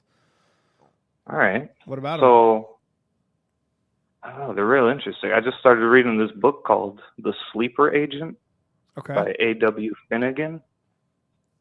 And a lot of gene mutation isn't even done with splicing. It's done through this process called serial passages. And so you basically isolate a virus or whatever, and then you introduce it to a environment or an animal, and then it mutates. And then you can isolate that virus and it shows no signs of actual editing because it's a completely natural process outside of forcing the environment it's introduced to. Sure. I'm looking at the cover of the book and it's called The Sleeper Agent, The Rise of Lyme Disease, Chronic Illness and the Great Imitator Antigens of Biological Warfare. So is he implying that Lyme disease is, because I don't really remember there being a lot of Lyme disease. It definitely existed. Yeah, no, Lyme disease was created. I believe he says the guy that created it, his name is Eric Traub. He was a Nazi scientist, of course. Yeah, and he just created Lyme disease. Yes, pretty much. I believe. I haven't finished reading the book, but I believe that's the culprit. Yeah, Dr. Eric Traub. It says right here. Interesting. And so what's his, what is his / your concern that they're working on other things like this, or are they just releasing things like Lyme disease just to fuck people over? Absolutely. I mean, people say that's it goes back far, but people say that's how the Russians won Stalingrad, through releasing rabbits infected with tularemia. Which is a disease they carry. But interesting. I don't know. It's just scary stuff because, like I said, it's all natural. You can't tell. Yeah, these can't even be when it's been edited, and you don't know when it's a natural thing or not. Huh? And no one's gonna admit to using them. No. And does any of this kind of come back to COVID? Yeah, I think so. Yeah, this is definitely just COVID was just another version of this. Interesting. All right, cool, man. I'm gonna let you go, but thanks for calling. Yeah, Good for talking. sure. All right, later. Peace. Later. All right, Rube Star. What is happening, man? How you been? Danny Magic. Danny Magic. For those of you who don't know, that Rube Star said that I should change my name to Danny Magic. And it's funny, Rube, so when I was in Hawaii getting married, I had to go get a marriage certificate. And you go to this like little office and you pay them literally, I'm not even exaggerating. The chick's like, you got to pay me $5 cash to basically like verify the marriage certificate and stuff. And she said, she goes, what names do you want? And she goes, you can legally, Hawaii is like some weird loophole because to change your name in like New York, for example, there's some whole like legal process that you have to go through. But and people, if you ever need to change your name, there's a loophole where if you go get married in Hawaii, for whatever reason, I don't know, so don't ask, but when you go get married, they are like, you can change your name to your middle name and last name. You can change it to anything. And she's like, whatever you choose right now, that'll be your legal last name. Like, and it's like basically like you can cut tons of red tape if you need to change your last name by just doing that. And we were joking that we would change it to Danny Magic. Oh, that was the window of opportunity. I know. I literally, it's so funny. Like a week later, I had the opportunity to change my last name to Magic. Like legally, like easy too. You could always get remarried in Hawaii again. Now you know you got that option. Yeah. Anyways, how's it going? Super fantastic. This is a Rube Star update. I was in court today. What happened? If you don't remember, I had a few felony charges against me from that wellness check where a couple police officers got hurt, and so I pled out to a lesser charge, and they gave me an ILC in lieu of conviction. So it was 1 year's probation. Had to go to AA for 2 AA meetings a week for a year, even though alcohol wasn't involved. They're just like, why everything. AA if alcohol is not involved? Just a precautionary? Did they not believe that alcohol wasn't involved? I didn't ask any questions. I did smoke a little weed that day. That might have been the factor. Hard to say. So you showed up to your court high? No. I've been sober for 21 months. When that incident happened, you were a little high that day. Yeah, I wasn't even. But it was in my system. Okay. And so it sounds like you got off pretty easy. Oh yeah. They wanted to give me 13 years. They wanted to put you in jail for 13 years? That would have been yeah. Anyways, it's as of today, it's officially dismissed. The case will be sealed. Congrats. Everything's yes, it's super awesome. That is awesome. Yeah, so I'm drinking some Amish beer right now. I got Miller Lite. Wait, are you relapsing after 21 months? Dude, I'm having a beer. You can't stop me. After I did 104 AA. If anything will make you drink, it's going to AA when you don't drink. But wait, you went to AA or you now have to go to AA for the next year? No, for the past year. For the past year. So basically you did all your stuff, and then because you did it to their whatever. Well, let me tell you the exact word that you're looking for. Satisfaction. Exemplary. The judge says, I hear you did an exemplary job. I can't even say the word. Exemplary. Yeah, my probation officer loved me. He goes, I wish everybody was like you, because I would come in with all my paperwork. I'd have everything, my paycheck stubs photocopied. I did everything above and beyond. Great. Congrats. Yeah. Okay, so that's over and done with. I'm celebrating. You can't stop me. Too late. I'm already drinking. All good. Okay, so we're going to take it to the next level. This is a Rube Star update, Danny. Tomorrow, MC Chris, you may or may not know him, but I'm sure a lot of your audience does know him. He's famous for the Fett's Vet, the Boba Fett rap, Cruiser Mosespa, and my DeLorean. War's over. I'm a peaceful Mandalorian. I'm going to go see him at the garage. You love Star Wars, huh? Oh, yeah. For people who don't know, who did you dress up as? Han Solo for like several years? Yeah, Han Solo, yes. Yeah. Boba Fett rapper. Fett for a king? No, Fett's Vet is the name of the song. Fett's Vet. There's a lot of Boba Fett rappers. There's only this song is fantastic. Fett's Vet by MC Chris. Fett's Vet featuring MC Chris. Here we go. I see it. Yeah, you about to play it? Oh, it's got 1.7 million views. Oh, I mean, if you're a nerd, this is the song for you. You know this guy? This is what I'm trying to tell you, is he's playing the Grog Shop in Cleveland tomorrow. I'm going to go see him. Oh, The Grog Shop is a very intimate venue. Mm-hmm. In 2019, I went there to see the band The Faint. I met them. They loved me because of my name. My name's Ruben, and they're from Omaha, Nebraska. And they're like, Ruben, you know the Reuben sandwich is from Omaha, Nebraska. People say it's from New York, but it's really from Reuben. So they loved me from the beginning to end because of my name was named after the sandwich that came from there. Anyways, they wrote a song for me, Arachnid. It's on my YouTube channel, Rubestar. Anyways, tomorrow if you're doing the bathhouse tomorrow. I am. Lisa Ann's going to be on. The porn star? Correct. Oh, yeah, she's a Taurus. Her and I would get along great. Anyways. Yeah. How do you know she's a Taurus?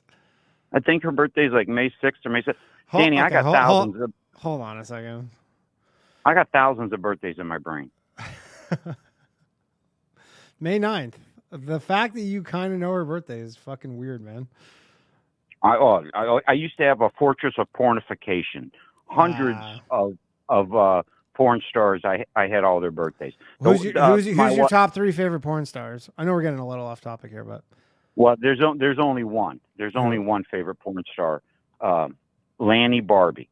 When I seen her taking 2 cocks at once, Danny, I said that girl's a Virgo 1. I looked it up. Her birthday's August 28th or 29th, 1981. Boom, right on the money.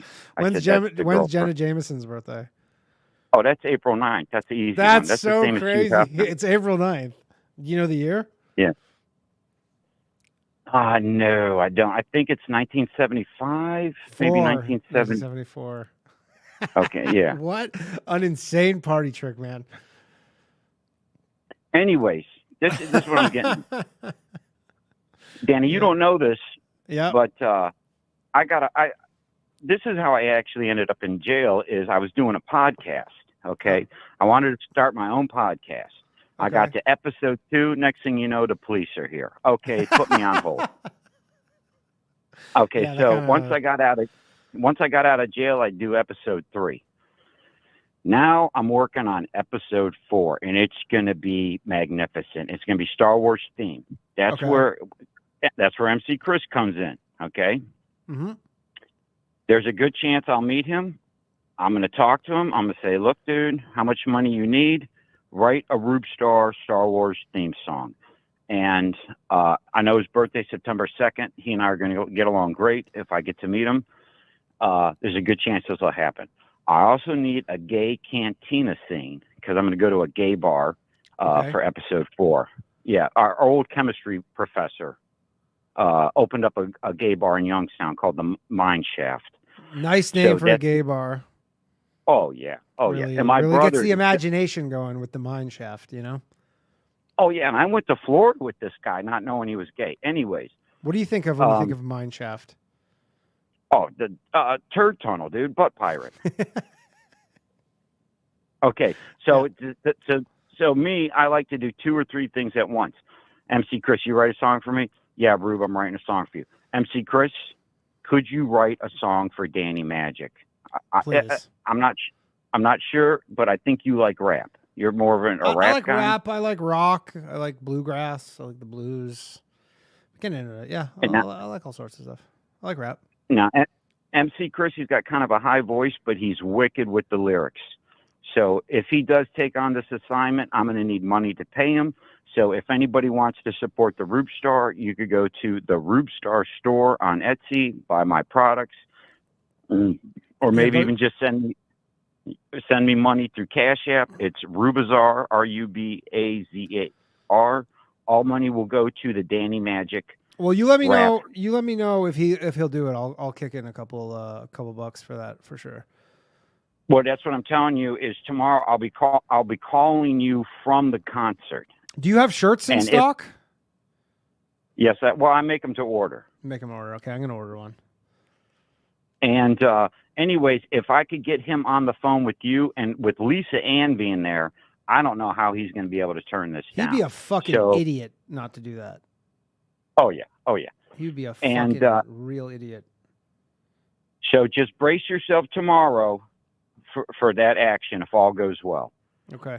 All right. I'm gonna put a link to your Etsy store in the chat if anybody wants a Rube Store t-shirt.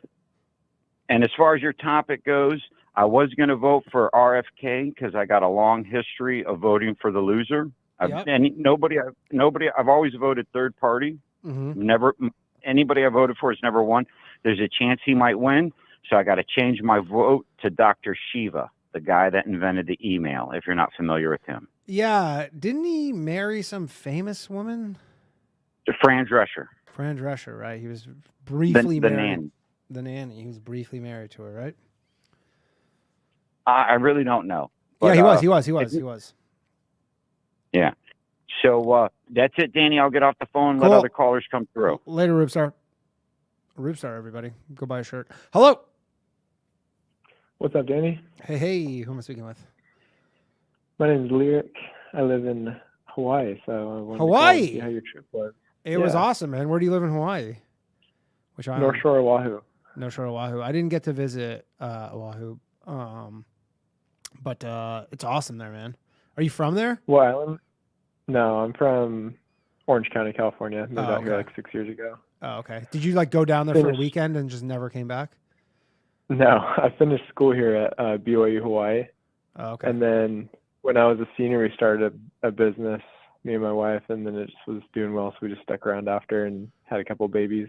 Cool. Raising them out here, so it's man, been fun. That's a fucking I mean, I said it before, but unreal place. Like, yeah. It's funny you're saying it's like paradise, but still the luxuries of like McDonald's and Wi-Fi. Yeah. I mean, it's still like all the roads are like literally the best roads I've ever driven. I rented a car when I was down there. Best roads I've ever driven on. They're like immaculate. What island were you on? We were on Maui and then went to the Big Island, which I guess is just called Hawaii. Yeah. Well, they call it Big Island here. Yeah, they call it the Big Island, but it's, I guess, yeah. But anyways, both of them. And yeah, it's cool. I mean, they're so different. It's like all volcano rock on the Big Island. Yeah. Big Island's crazy because all the beaches, I mean, you saw it's still like kind of volcano rock. And then you go to other islands, it's like nice sandy beaches everywhere because just the years of the rocks breaking down into sand. It's crazy the way it works. Is the Big Island the newest island? Yeah, so the way the plates shifted, like the north, if you look at a map, the North Islands, it used to be over whatever, lava is spewing up out of the ocean where the Big Island is. So it moved up, and every, thousands of years or whatever, a new island would form from the new lava. So the Big Island is the freshest, and the active volcanoes on the bottom of the island. So the rest of the island's kind of moving up away from it. Right. Slav wants to know in the chat, is there a slur that you're called for being a mainlander / white person by the locals? Howley. Howley? Oh, yeah, I think it's H-A-O. Yeah. L-I, yeah. Vincent beat you to it. So, who do you have? Do you want to talk about the topic? Who you're voting for? Yeah, I'm conflicted here. I've traditionally grown up conservative, obviously Mormon. So my family was big on Mitt Romney back in the day, but of course. Yeah. So, I mean, I was more Trump. It's tough, when I don't love Trump's, I don't think he's like a great representation of the country and how we should behave and act. But I agree with a lot more of what he says than what Biden says. That's kind of my my bone to pick between the two of them. It's like, well, I don't agree with anything that Biden says, and I agree with a decent amount of what Trump says. So but he's a worse person. Those two. Yeah, but he's a worse person. But I don't, I'm not voting for character. I'm voting for who's gonna, put into action more things that I agree with. You're just electing the CEO of the country, essentially. Right. And I'm also pretty aware that, like, how much do they have to do with what's actually going to happen or not, but I'd still rather have that guy. True. Is Hawaii, I imagine, is a blue state, like always? Traditionally, yeah. I think the last Republican they voted was Reagan, and I think that's only the second time a Republican's ever been nominated from Hawaii was Reagan. I don't remember. Probably I him don't and know then the first one was. Nixon, I imagine, would be the other. Maybe, but it's been a time. But where we live up on the North Shore, it's like kind of more country. Honolulu obviously is where all the blue is happening in the state.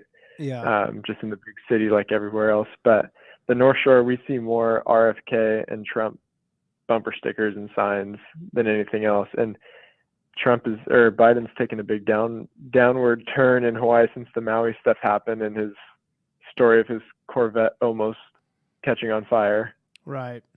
Yeah. Yeah. I mean, I guess that is kind of Hawaii actually has or Hawaiians have a specific bone to pick because he really did get fucked over. Yep. Apparently, I was actually not. What's it called? The area near Maui that got the fires. Oh, Lahaina. Right. We were near there. We never went there, but people were saying they drove by and they're like, it's still pretty rough shape. Like they're still clearing it up and people are living in tents. And there's billboards and like graffiti that says like this is a land grab. So yeah, I mean they're very keyed in on how the lack of help that they're getting. So are there a lot of people sorry to cut you off? Are there a lot of people in Hawaii who are of a kind of conspiracy minded with the whole fires? Yes. I mean, I haven't spent time on Maui since then, so I don't know like that area specifically how they feel, but I feel like there's been an awakening of just, a lack of trust. So, I mean, the level of conspiracy would vary, about like the blue light stuff and all that. I don't think most Hawaiians are like on that train, but just the lack of help and feeling neglected. I mean, most Hawaiians in general that are native would prefer to not even be part of the United States. Like they want sovereignty. Right. So like sovereignty from the United States? Yes. Like they want to just secede and just be their own country again? Yeah, I mean they were. I don't know how much you know about it, but I did a quick little thing. So it was they were annexed in 1898, I believe. Yeah. By the United States. I'm not an expert on it, but basically they had a king that they don't like, from their hierarchy before that, I guess was basically a sellout and started accepting payments from like America and England to start the selling Hawaii. land. But by the way, everybody, I know Alex Stein is trying to get through. Alex, I'm going to call you right when I get off the line here. So just hang on there. But yeah. So and it was because I know the state flag has the British Union Jack thing on it. Yeah, because I think at the time they would have preferred to be with England than America, and that was kind of their indication that they would have preferred that.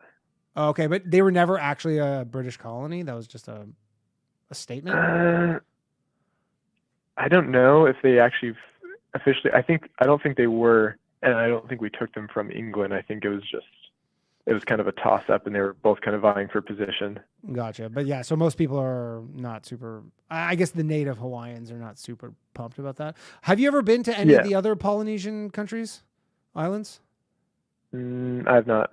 I'm curious what they're like relative to Hawaii. Obviously, like the American money and infrastructure and whatnot. Yeah, more developed and obviously like easier to travel to and from because you don't need passport and all that. Yeah, I just mean just more infrastructure in general. I would assume it's much more developed.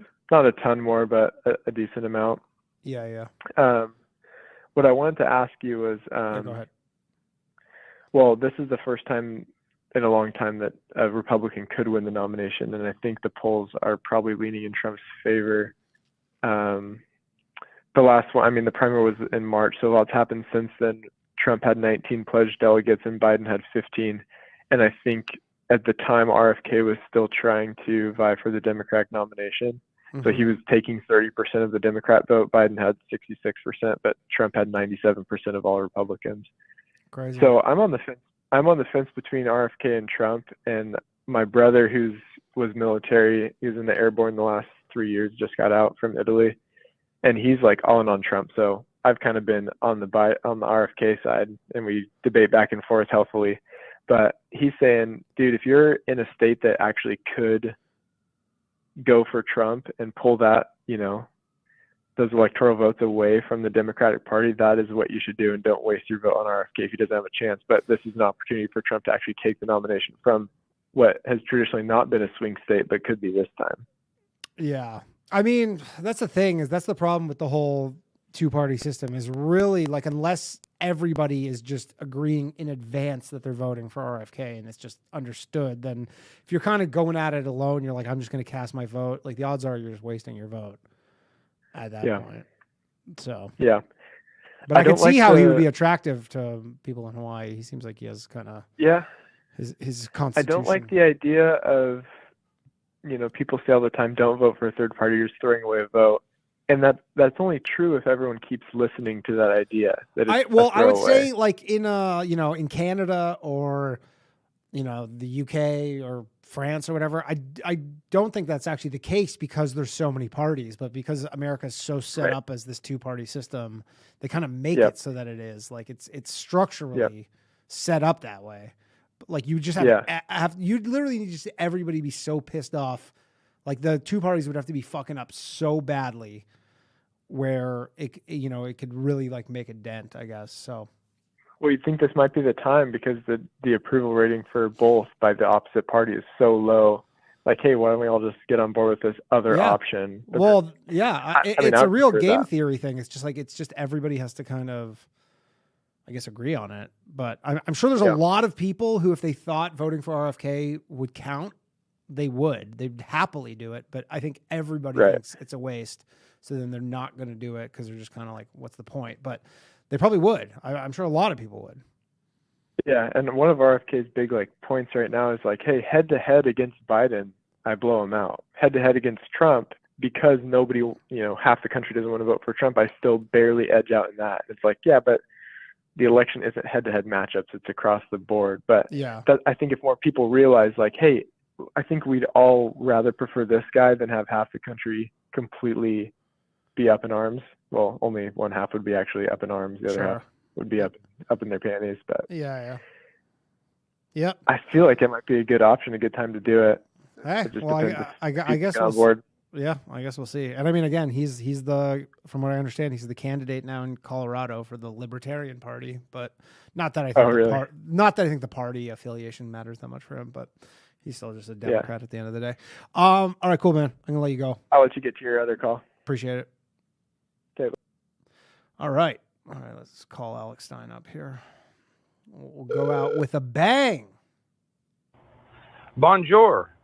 You've reached Prime Minister Justin Trudeau's office.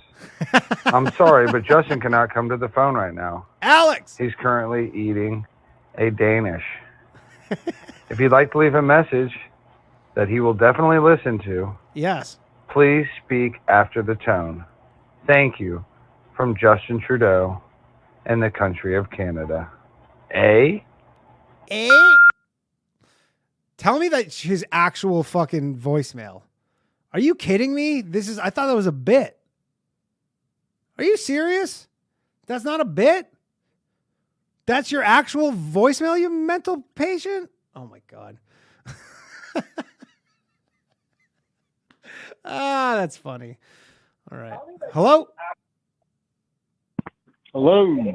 Hey, what's up? Alex, call back. Hey, what's up, man? Dang, man. Hey, yo, he really got you there, man. He did get me there. Yeah. Dude, I don't know. I think halfway through, I got a feeling, man. Yeah. Hey, just because you did bring it up before, and YouTube is listening, and I want you to keep your monetization. Biden is good enough to show up for the debate. There is no such thing as elder abuse. Danny, have you ever seen a video of elders being abused in a nursery home? Not specific. I've heard the tales. I don't know if I've necessarily watched a video of it though. You never seen like those undercover cameras of Jamaican orderlies? Yeah, you know what? Now that I think of it, yeah, I have. Yeah. Yeah. Well, and I want that happening to him if Mr. Joseph Robinette, whatever Biden, doesn't show it. No, he's ready for the second debate. He's healthy as an ox, ready for slaughter. So, yeah. You know. All right. Well, I mean, again, he says he's not going anywhere. So at this point, and, you know, he gave some interview like the next couple days later and he sounded fine. I saw the ABC interview with Stephanopoulos and he seemed pretty old and feeble. And literally he's like, did you watch the debate? And he's like, I can't remember. He's like, I don't know if I watched the debate. And you're like, you don't know if you rewatched the debate? Like he says these things and you're like, what? Like, you don't know? I don't really care, dude. Like, I really just don't. Yeah. You're just totally just defeated. Most that happens to me is Uncle Sam just molests my paycheck. Sure. Every 2 weeks. What do you do for work, by the way, if you don't mind me asking? I'll just say geography. Okay. So, geography. Yeah. All right. Yeah, I work with maps, but that's why I even hate pedos even more, because these motherfuckers, like, that's not even a joke. I'm not even playing on that. Yeah, now that they took maps over, you're not liking that? You know, a quick death for them is not good enough. Just, you know, Sure. put their feet over fire until, you know. Yeah. I mean, I just watched, actually, the last couple of nights, I watched the Paul Bernardo, Carlo Homolka documentary, Canadian serial killer. I don't know if you know them. All the Canadians know them, but they were like these serial killers, and they were fucking sick. And she basically played. I didn't know this actually, but she played the whole. She like basically played the crown attorneys, like the government attorneys or whatever, and pretended like she was this like battered woman because there was no evidence. And then they gave her this like sweetheart deal. Only 12 years in prison, and then it turned out she raped and murdered her own sister. And all this shit, and then they just had to let her go. What decades was this happening? This was in the early 90s, but the documentary is on HBO. It's from 2021. It's called like the Ken and Barbie Killers or something. It was a big deal in Canada. Like the most famous, next to Luca Magnotta, like probably more famous killers than Luca Magnotta. So what I was getting all in about, first off, no, I'm not fucking voting for Joe Biden. Get the fuck out of here, dude. Like, it's already like, dude, I'm already sketchy about being being affiliated with a party. Like, yeah. I think they can literally imprison you for that. Like, they can just turn on a dime and just be like, okay, all y'all. Like, affiliation is association of that can be associated with criminality. That's just like old school Soviet mentality. Yeah. Yeah, but what I was calling about. Oh yeah, first off, Danny, dude, come on, you just got married, bro. Harry, you got to secure the future of the white race. Come on, God gave you a body. I mean, everybody knows I'm white. If that's one thing everybody knows about me, is I am a proud white, just white as can be. You got to start making your own little private militia, you know? Yeah. As much as I want kids, I don't think they're going to be huge on the gun toting. If they, I have no problem with guns, but I don't know. I'm curious what Jewish ownership of guns looks like. Probably not that high. Oh, dude. Every time I imagine a Jew with a gun, it's like Woody Allen in one of those movies where he's like fucking doing a stick up and he's just all dopey and Jewish. The first time I heard about, Pork Fest, from Robbie Burns. Of course. Yeah. The first time they started talking about it and when it went up there, one of the guys that spoke there, and I even saw some videos from her, one of them is like a Hasid. Yep. Like, with the the disc on the head. And, yeah. All the stuff, the tassels. He's got a full-out Glock 17L, just like sitting on the hip. He's like, yeah. It's like, yeah. I mean, a lot of the Hasidim are pretty based, actually. Oh, dude, yeah. But the only thing in Israel, I don't want to hear about, like, dude, first off, America should not have allies that do not have the same constitution as America. That's fair. That's a fair point. There is no Second Amendment in Israel. This whole thing about, oh, they all carry guns. It's, yeah, everyone that's forced into the military as actual slavery. Mm-hmm. But, yeah, this whole thing of Israelis being armed is, no, they have to go through a whole ordeal. Like, and this whole, everyone bitching about World War III, like, bro, America ain't never getting invaded, bro. Yeah, no way.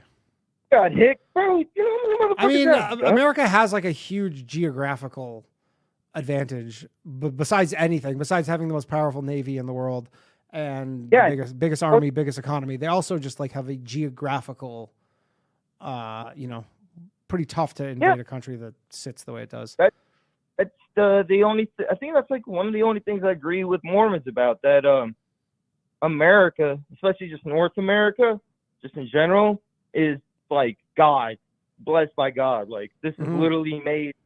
Like, I mean, every natural resource essentially in America possesses. Everything. I mean, America could be if the whole world shut off to America, like America could be totally self-sustaining. The thing is, there'd be some pain, but it would eventually be fine.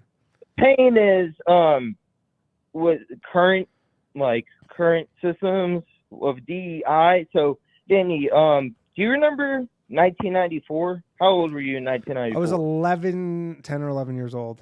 What happened in 1994? In South Africa in 1994. I don't remember what happened in South Africa in 1994. It was a collapse. Basically. Well, I know that because you know what? I went to this Jewish school when I was a kid, and there was this whole thing where all these like South African like Jews basically. I don't remember them when I was really young, and then all of a sudden they were like around, and it's because they all just essentially got forcefully evicted from their countries, or from South Africa, not their countries, but from South Africa. They all just had to like, and to a T, every one of them was like. I was like, so rich, lived fucking gated compound, and then they were like left with their bags. One of the biggest travesties to happen against one of the most civilized parts of one of the most basically primitive, savage lands in the world. Like, it's for real. And dude, and the way they handled it and the way it turned out, I mean, you don't even have to talk about South Africa. You talk about Rhodesia, Yeah. I mean, how else to turn the country where they kick them all out and then they tell them, hey, can you guys come, please come? Hey, can YD come back and help us show us how to farm the lands we, took from y'all like communists? And sure. Yeah, no, and then massive inflation. How else do you set the world record for having the $100 billion bill? Yeah. I mean, so I think what it is they're trying to do that here. This is like that Calgary, the Cloward Province strategy. You've heard of that, right? No. I just heard you say Calgary. No, what is it? Not Calgary. The Cloward Province is basically like economic warfare, where you basically flood your nation state with people to overwhelm the social services. Okay. And basically it and allow somebody else to come in and take over. Basically what the UN has been doing with all these third world nations. And then the Calgary, it's not Calgary, not like to say it's like it's spelled with a K, but something like that, yeah.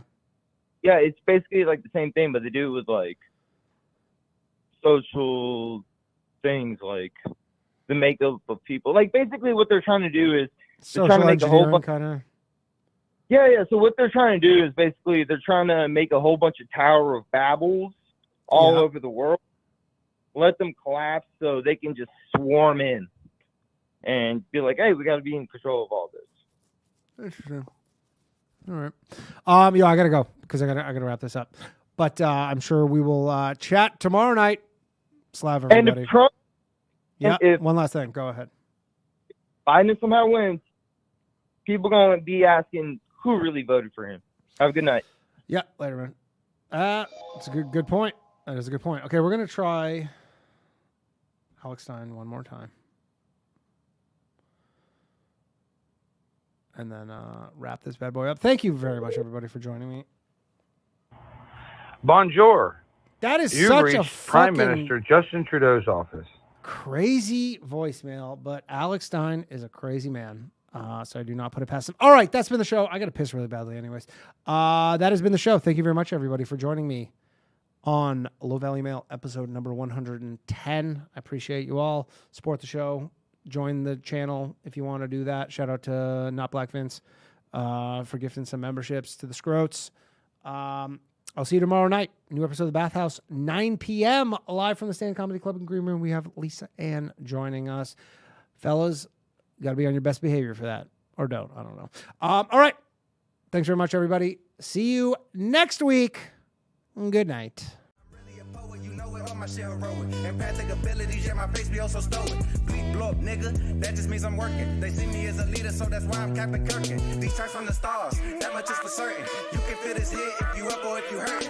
I'm raising my stock, not talking my feet in some Birkin. Number Johnny 5, got a fucking short circuit. Bring the track to life when I spit phenomenal. When I hit, she feel that shit in her abdominals. These rappers make me laugh like comic view, they comical. You know I got a ball out, I hit the track running just like Sonic do. They don't want to turn on my light switch. Yeah, they was trying to get me on my hype shit. Yeah, they don't want to turn on my light switch. Yeah, and they tried to down me up some KO type shit. Yeah, they don't want to turn on my light switch. Yeah, now we pulling up fresh on some flight shit. They don't want to turn on my light switch. Yeah, they don't want to turn on my light switch. They don't want to turn on my light switch. Yeah, they was trying to get me on my hype shit. Yeah, they don't want to turn on my light switch. Yeah, then they tried to down me up some KO type shit. Yeah, they don't want to turn on my light switch. Yeah, I'm pulling up fresh on some